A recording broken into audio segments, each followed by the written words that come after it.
Oi, pessoal. Abrindo a câmera aqui para fazer uma livezinha.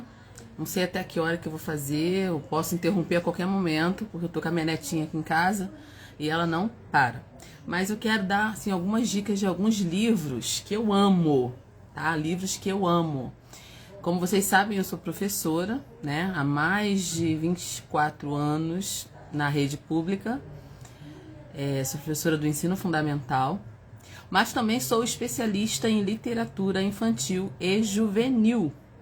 Então, assim, tem muitos livros que eu amo. As lives que eu faço aqui, geralmente eu faço com livros adultos, né? Livros de literatura, falo dos livros que eu gostei, que eu li. Mas eu preciso dizer para você que a maior quantidade de livros que eu tenho em casa são os livros infantis e juvenis. Porque são livros que eu compro há muito tempo. Então, eu vou dar algumas dicas para vocês de alguns livros. Se você é professor, você pode pegar essa dica para contar a história para seus alunos. Estamos voltando às aulas aí, né? E nada como uma boa história para poder acolher as crianças. As crianças amam história, gente. Amam. Criança ama ouvir uma boa história. E a gente cativa as crianças através das histórias. Então, eu vou, sem mais delongas, eu vou mostrar os livros que eu amo aqui. E vou mostrar para vocês mais ou menos qual é a temática do livro. E aí vocês anotem as dicas, porque são dicas boas, tá? Dica de uma especialista.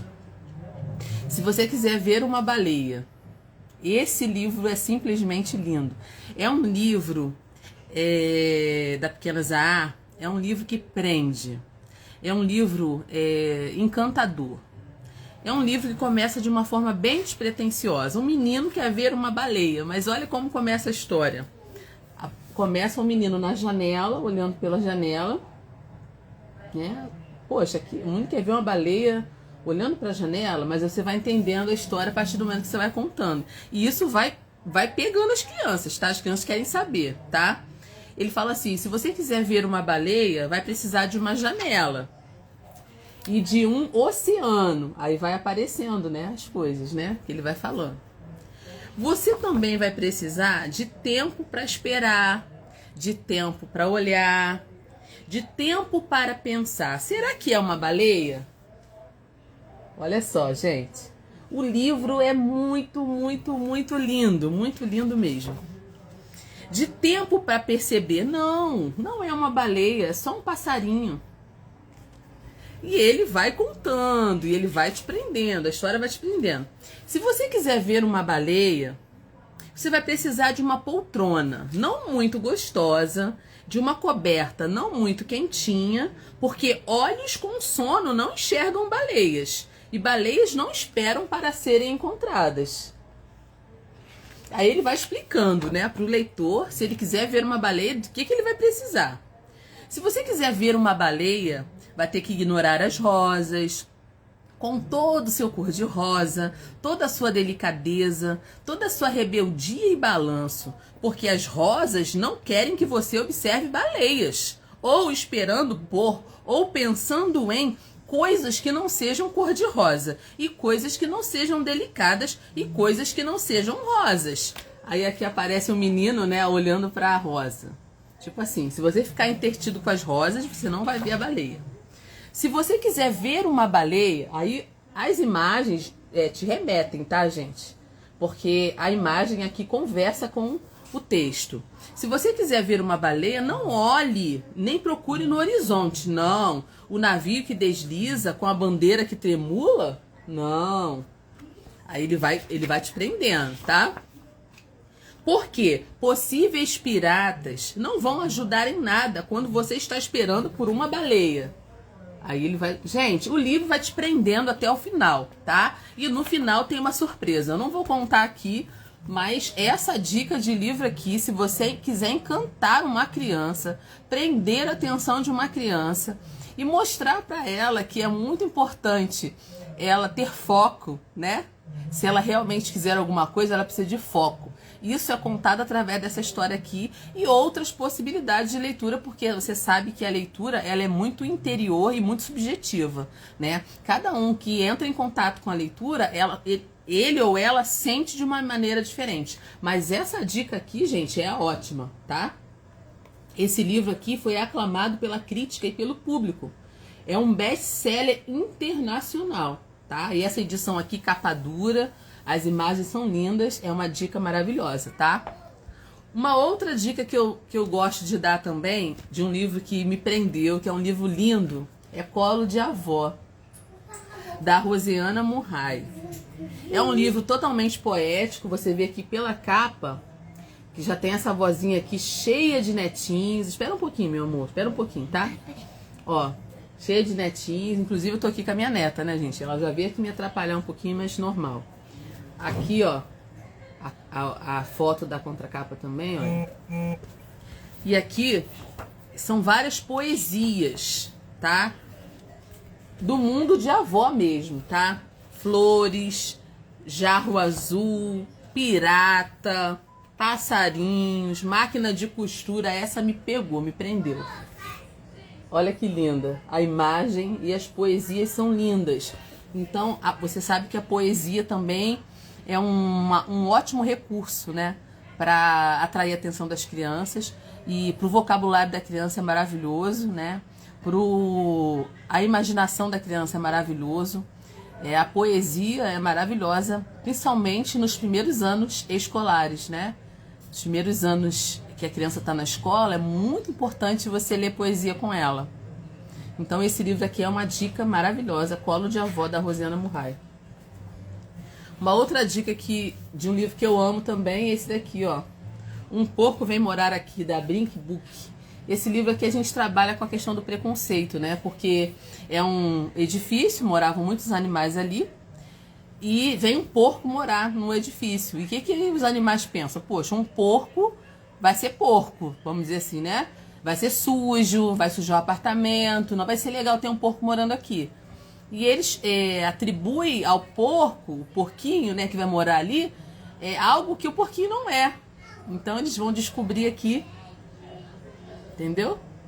Como que esse porquinho vai se comportar aqui e como essa história vai se desenrolar aqui. Muitos mal entendidos na história, mas no final acaba tudo bem. Uma história linda, tá?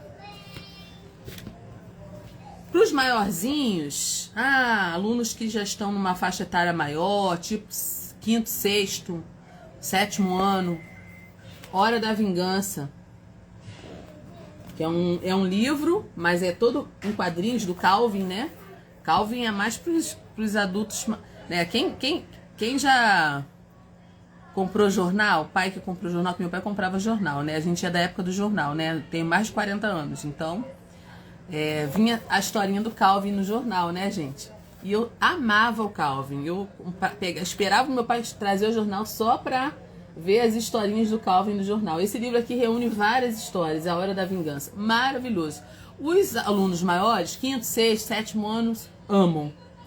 Inclusive, eu gosto até de colocar bem essas tirinhas nas provas, nas interpretações de texto, nas provas. É bem legal colocar tirinha, porque eles se amarram em tirinha e é muito legal trabalhar. Esse livro é maravilhoso também, os maiores amam.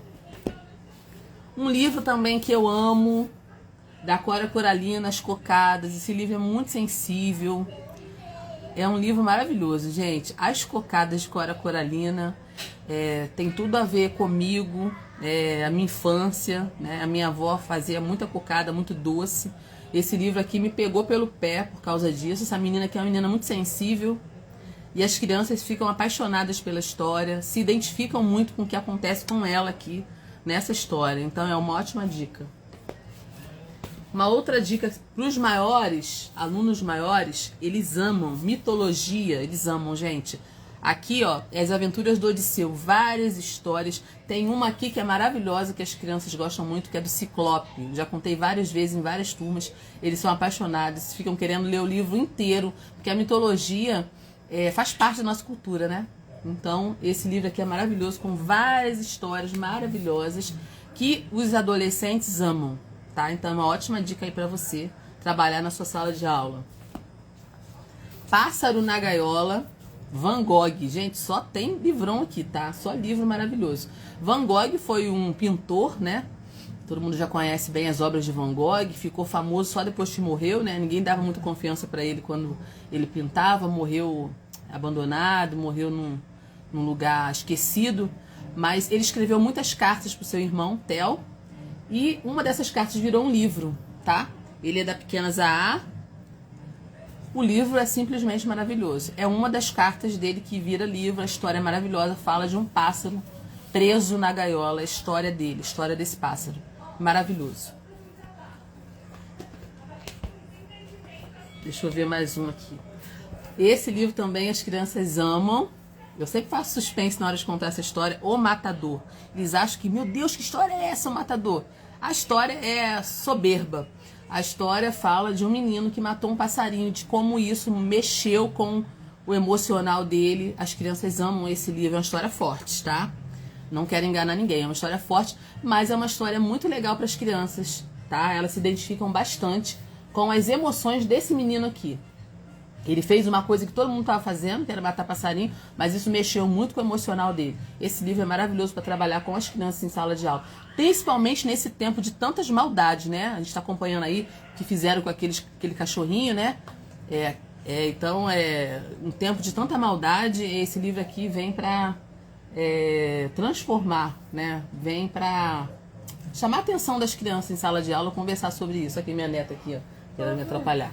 Vou dar uma parada aqui, daqui a pouco eu volto com mais dicas, tá bom? Esse é o primeiro livro de dicas de livros para trabalhar em sala de aula. Volta às aulas, livros maravilhosos. Daqui a pouco eu volto. Vovó.